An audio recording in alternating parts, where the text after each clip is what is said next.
Hi everyone, welcome back to the Fab Plus channel. Today we're diving into the world's most powerful semiconductor foundry, TSMC, Taiwan Semiconductor Manufacturing Company. Now, you might know they make chips for the big guys like Apple, NVIDIA, AMD, but do you know why TSMC stays so consistently ahead in advanced manufacturing? Today, let's try and uncover the secrets behind this global process Yeah, powerhouse. that's exactly what we're aiming for, to kind of pull back the curtain a bit. It's not just about the famous names, it's about these tiny microscopic innovations that, really underpin our whole digital world. We want to see what makes TSMC dominate. Okay, let's get into it then. We hear advanced manufacturing and these nanometer numbers all the time. 5 millimeter, 3 nanometer. What do these tiny measurements actually mean for the tech we use? Is smaller really just better? It pretty much is, yeah. Nanometers. That tells you the size of the features, basically the transistors, on the chip. So the smaller the number, we're talking 5 nanometer, 4, now 3 and 2 nanometers coming up fast, the tinier those transistors are. And the advantages are, well, huge. Smaller chips, definitely higher performance, they use less power, and crucially, you get way, way higher transistor density. Density. How dense are we talking? Think about this. A 3 nanometer node. It can pack around 200 million transistors into just 1 square millimeter. Yeah. It's kind of mind-boggling. Wow. Okay. 200 million. Right. And this microscopic precision, that's really TSMC's core strength. It drives the progress you see every year. That kind of precision is one thing, but then turning that into billions of perfect chips, that seems like a massive leap. How did TSMC get so dominant here? They must have some tricks up their sleeve, right? Some secret weapons. They definitely do. You could say there are maybe 3 main pillars, 3 differentiators. Yeah. First up, EUV lithography, extreme ultraviolet. EUV, right. Heard of Yeah. that. Yeah. TSMC was one of the very, very first fabs anywhere to really adopt and master it.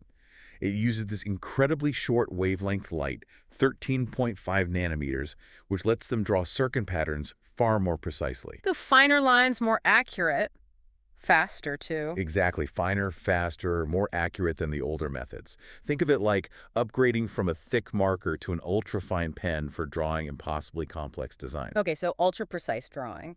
But getting those tiny circuits to work well together after they're drawn, that's another story, isn't it? What else have they got? That brings us neatly to number 2, advanced packaging.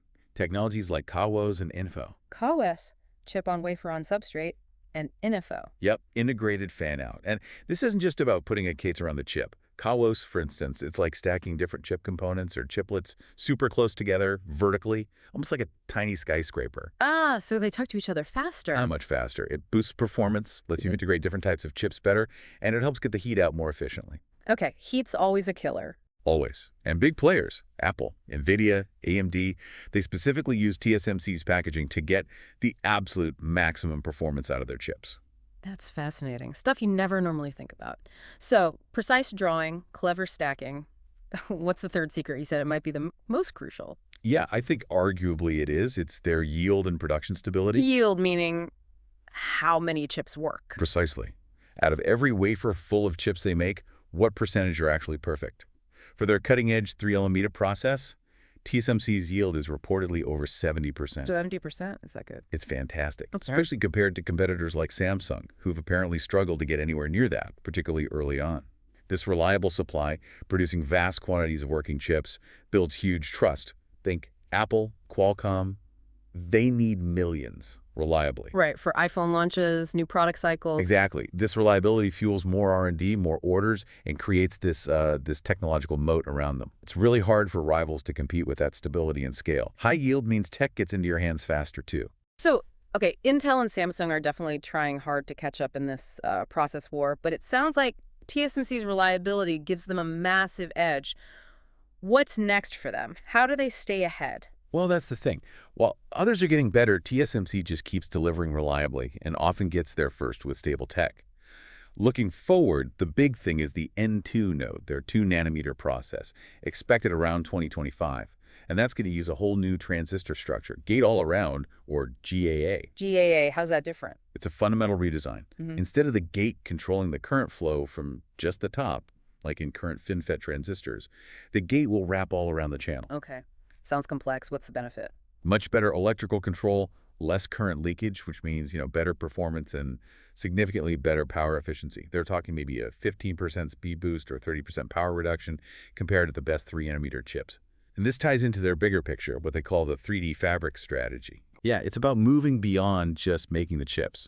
They're integrating the advanced processes, the advanced packaging like CoWoS, and system-level design expertise to offer complete solutions, not just components, but almost whole systems. Wow. Okay, so bringing it all together, why do these tech giants, the Apples, the NVIDIAs, keep betting the farm on TSMC? It really boils down to those core things we talked about.